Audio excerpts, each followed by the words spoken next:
Hey NSYNC Drummers over here on YouTube. Each month in my NSYNC Drummers community, my members get to ask me questions and raise topics for discussion, all within the worship drummer space. So, sometimes I'll post the full Q&A over here on YouTube like a month later, and other times I'll just take a section, one question out of that full Q&A and post it here, and that is what I am doing in this case. If you want the chance to ask me questions or raise topics for discussion, then do check out the link in the description below. All right, let's get into this video. This next question is from Gene Webb. Again, Gene is a newer member of the NSYNC Drummers community. Thank you, Gene, for joining. It's lovely to have you. Welcome in. Gene says, "Hey Sam, I find knowing what to play during free worship challenging." Preach. Whilst acknowledging that it's free worship and the team should be led by the Spirit, to my mind, the drums still need to be in time, totally correct, and relevant to what the rest of the team is playing. Yeah, totally correct. Like we can't just, free doesn't mean not in time and just whatever we want to play. Totally. Like it's probably less structured, but we're all still having the same conversation, if you know what I mean. We haven't moved to just everyone speaking over the top of each other without it making any sense. We're still trying to have a musical conversation that is carrying that moment. And just real quick, this is one of my favorite parts of being a worship drummer is these free worship moments where we are led by Holy Spirit. And there's sometimes a little bit of scripting or pre-planning, but oftentimes there's none, and it's exciting. It's so fun, and we just get to flow together as a team and with Holy Spirit. Anyway, I'll keep reading this question. I find myself just keeping time with the kick and the ride, but want to be a bit more interesting. Not that it's all about the drummer, obviously. Any tips on how to break through the ride kick comfort zone? Okay, so sometimes that is all you need. Sometimes we shouldn't even play. Look, I've got a few different sort of thoughts on this, but a quick thought at the beginning is, does your team get the chance to kind of flow together in practice times with this sort of section of a service in mind? Like, do you guys practice free worship together? Because if not, you definitely should. All teams should. You do get to a point where that's not entirely necessary, and if you've done it enough when you're playing together in the service, you're already quite familiar with how each other flows, and it's all good. But definitely having that time, safe space, a safe space to practice free worship together as a team is really important when there's no pressure of other people in the room. You're all just kind of experimenting. And those can still be, it's not just practice without Holy Spirit. Like, you're still doing it with Holy Spirit, and it can be some of the sweetest, most amazing moments ever. But the thought on like being more interesting, like, I totally get it. You don't want to just be like feeling like, well, I'm not really doing a whole heap. My thought is I generally don't play a whole heap of brand new things I've never played in free worship. Like, it can happen, but a lot of the times I'm using the builds or the grooves or the feels, like of certain grooves and patterns that I've already practiced and learnt for other actual songs. So it's not like I'm coming up with brand new stuff, like I've said, but say if something I go to a lot is the ride. Other times it might be just like a really low rumble on the floor tom. I'm playing it so softly. When this is in a mix, you can barely hear every single hit. It just sounds like a rumble, like a low drone. Can't believe I just tried to sing that. So it is important this is one approach, but I am going to go further down this track. So say if we're here on the floor tom, and I've seen many other worship drummers do this, so the reason why they do it is because it just fills out that low thing.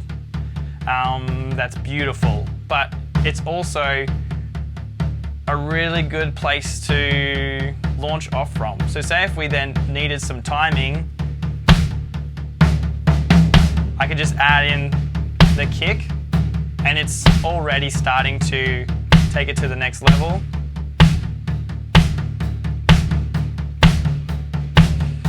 Then I might use one of the syncopated tom grooves that I know.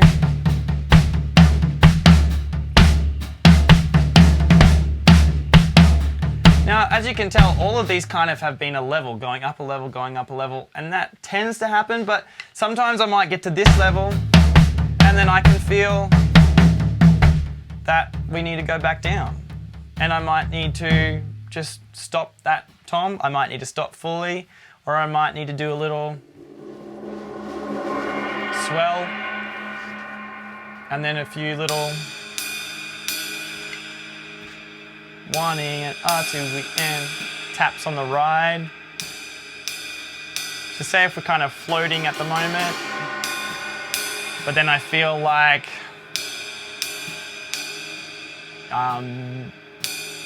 either the lyrics or like the acoustic guitar or the piano has kind of found something more solid, and I might sort of join that, and it adds to the energy of, oh, we're going somewhere now, we're not just kind of like waiting.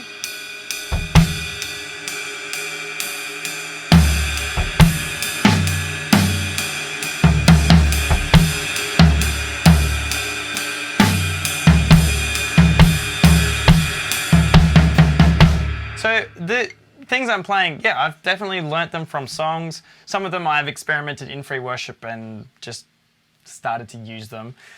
But as you can tell, when I start to do something that takes it from one section to the next, like adding the kicks in, or then taking the kicks from just 1 kick per bar to 4 kicks per bar, you can feel how it's changing the levels dynamically and energy-wise.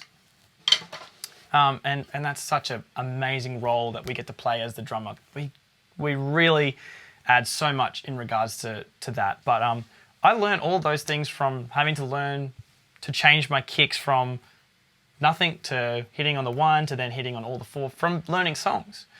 So that's where a lot of the skills come from. So that's what I would say. Start with learning songs, and I'm sure you have, but just be aware that you're going to, for the most part, use things that you've learnt from songs. And while you're kind of having to make it up, all the stuff that I played then, I didn't like plan it out, right? It's kind of like, because I've played so much and I've had musical conversations, like let's think of drumming as a language and music as a language, just like having this, you're not talking back to me, but just like English is a language that I use to communicate. And I don't have my whole conversation planned out, but I know what I'm aiming to do, and I know what I'm aiming to, like the point that I'm trying to get across, right? So that's the same thing with drums, but we need to have patterns and grooves and that sort of thing learnt, which are like our vocabulary speaking words. Like I know words, and enough words to convey some sort of meaningful sentence to you. And that's kind of how I think about the drums. So the more patterns and the more grooves you can learn, the more equipped you'll be to do, the more stuff you'll have to say, and be able to, the more tools that you'll have to be able to make sound with. So a few different ways you can think about it. But another thing that you could do, and I've definitely done this, is watch some YouTube videos, whether it's from Bethel or Elevation. I know that you can often find like full services on YouTube, right? Whether it's a live stream or, a saved video that was a live stream. Some key ones would be Bethel for me. I'm sure Elevation, Upper Room, they have some great moments, and probably, I don't exactly know what it's called, but where Jeremy Riddle is, Vineyard Anaheim, whether that's still the name. But just watch the drummer and pay attention to what he's doing in free worship. He's not always playing.